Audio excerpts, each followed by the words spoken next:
లో ఉప ఎన్నికల ప్రచారం జోరుగా సాగుతోంది. నువ్వా నేనా అన్నట్లుగా ప్రధాన పార్టీలు ప్రచారం నిర్వహిస్తున్నాయి. క్షేత్రస్థాయిలోకి ముఖ్య నేతలు వెళ్తున్నారు, ఓటర్లను ప్రసన్నం చేసుకుంటున్నారు. మా కరెస్పాండెంట్ అజీం పూర్తి సమాచారం అందిస్తారు. అజీం, ఓటర్లను ప్రసన్నం చేసుకోవడానికి ముఖ్య నేతలు అందరూ కూడా ఈ ప్రచారంలో మునిగి తేలుతున్నారు. మరి ఈ నేపథ్యంలో అసలు ప్రజలు ఎటువంటి తీర్పిచ్చే అవకాశం ఉంది?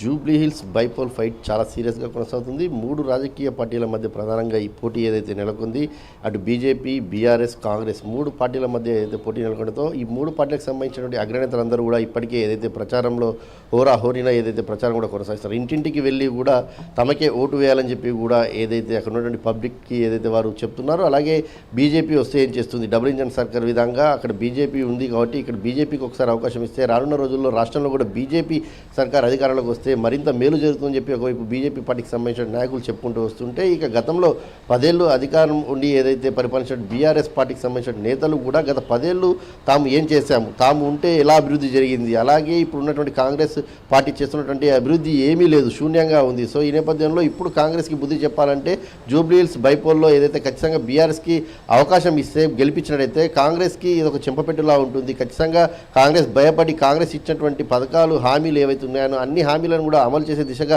ముందుకు వెళ్ళడానికి ఏదైతే పనికొస్తుందనే విధంగా ఏదైతే బీఆర్ఎస్ పార్టీకి సంబంధించిన నాయకులు అటు ప్రచారంలో ప్రజల వద్దకు వెళ్ళినప్పుడు ఏదైతే చెప్పుకుంటూ వస్తున్నారు. ఇక కాంగ్రెస్ పార్టీ ప్రధానంగా అధికారంలో ఉంది. కాంగ్రెస్ పార్టీ 2 ఏళ్ళు అవుతుంది అధికారంలోకి వచ్చి.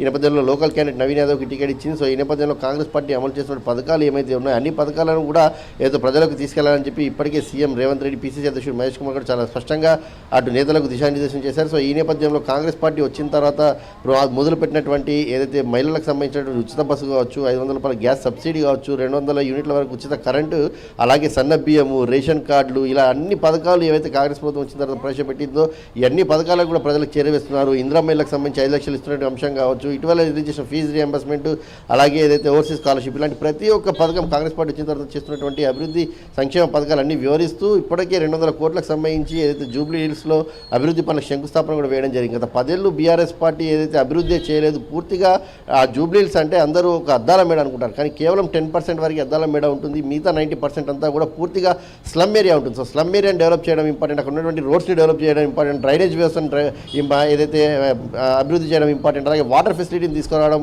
అంటే అభివృద్ధి. సో ఇలాంటి అంశాలన్నింటినీ కూడా కాంగ్రెస్ పార్టీ అధికారంలో ఉంది. ఇంకా 3 ఏళ్ళు అధికారంలో ఉంటుంది కాబట్టి ఈ 3 ఏళ్ళు కాంగ్రెస్ పార్టీ అభ్యర్థి అయినటువంటి నవీన్ కుమార్ యాదవ్కు ఓటు వేస్తే ఖచ్చితంగా కాంగ్రెస్ పార్టీ మరింత అభివృద్ధి చేసుకుంటూ ముందుకు వెళ్తుందని చెప్పి ఏదైతే కాంగ్రెస్ పార్టీ అయితే ప్రచారం కొనసాగుతుంది. సో ఈ నేపథ్యంలో ఇప్పటికే కాంగ్రెస్ పార్టీ నుంచి మనం చూసాం, సీఎం రేవంత్ రెడ్డితో పాటు పీసీసీ అధ్యక్షుడు, డిప్యూటీ సీఎం, మంత్రులు, ఎమ్మెల్యేలు, కార్పొరేషన్ చైర్మన్లు, ఏఐసీసీ రాష్ట్ర వ్యవహారాల ఇన్ఛార్జ్ అయినటువంటి మీనాక్షి నటరాజన్ అందరూ కూడా ప్రచారంలో ఇప్పటికే ఏదైతే హోరున తిరుగుతున్నారు. అలాగే బీఆర్ఎస్ నుంచి చూసుకున్నైతే కేటీఆర్, హరీష్ రావు, ఎమ్మెల్యేలు, అలాగే మాజీ ఎమ్మెల్సీలు అందరూ కూడా ఏదైతే ఇప్పటికీ ప్రచారంలో తిరుగుతున్నారు. ఇక బీజేపీ నుంచి కేంద్ర మంత్రి కిషన్ రెడ్డి, బండి సంజయ్, పార్టీ అధ్యక్షుడు అయినటువంటి రామచంద్రరావు అందరూ కూడా ఏదైతే ఇప్పటికే ఎన్నికల ప్రచారంలో కొనసాగిస్తారు. అయితే కేవలం ఇంకా 3 రోజులు మాత్రమే ఎన్నికలకు ఏదైతే ప్రచారం సమయం మిగిలినతో ఈ 3 రోజులు కూడా ఇంకా హాట్గా ఎన్నికల ప్రచారం కొనసాగేటువంటి అవకాశం ఉంది. 3 పార్టీల మధ్య మాటల యుద్ధం కూడా చాలా వాడివేడిగా కొనసాగేటువంటి అవకాశం అయితే మనకు కనిపిస్తుంది. Sridevi. Right again, thank you for the updates. So అదే ఎస్ఆర్ఎం కాలేజ్ వ్యవహారంపై సర్కారు సీరియస్ అయింది. పరకామణి కేసులో సిఐడి దూకుడు పెంచింది. బోరుబండలో బండి సంజయ్ మీటింగ్కు అనుమతి లభించింది. జూబ్లీ హిల్స్లో జోరుగా ఎన్నికల ప్రచారం జరుగుతుంది. అంశాలపైన